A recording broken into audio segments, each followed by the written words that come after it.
The South African presidency released a statement on Tuesday stating that it had asked the World Court to consider whether Israel's plan to extend its offensive in Gaza into the city of Rafah requires additional emergency measures to protect Palestinians' rights.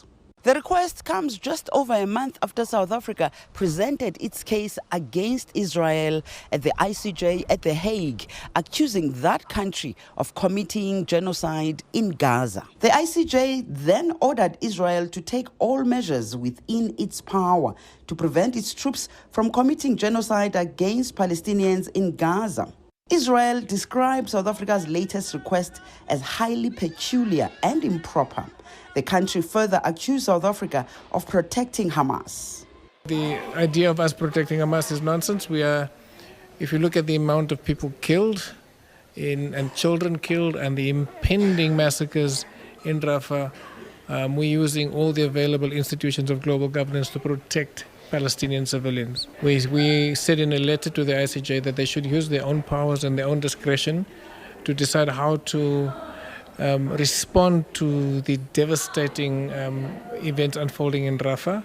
Dangor was speaking at a Palestinian solidarity event hosted by the South African Jews for a Free Palestine and the Nelson Mandela Foundation in Johannesburg. Speaking at the same event, South Africa's Justice Minister Ronald Lamola called for the court to act with urgency. According to the United Nations, about 1.4 million Palestinians are sheltering in Rafah. Just over 500,000 of them are children. There appears to be no hope for an end to the hostilities between Israel and Palestine, at least not for an end that is not coupled with devastation or that permits for a sustainable peace.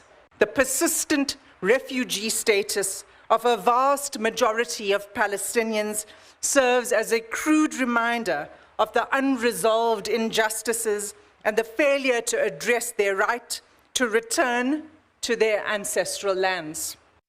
In response to South Africa's latest request, the ICJ says the situation in Rafah demands immediate and effective implementation of the provisional measures as indicated by the court in its order last month. Yolisa Njamela for CGTN in Johannesburg, South Africa.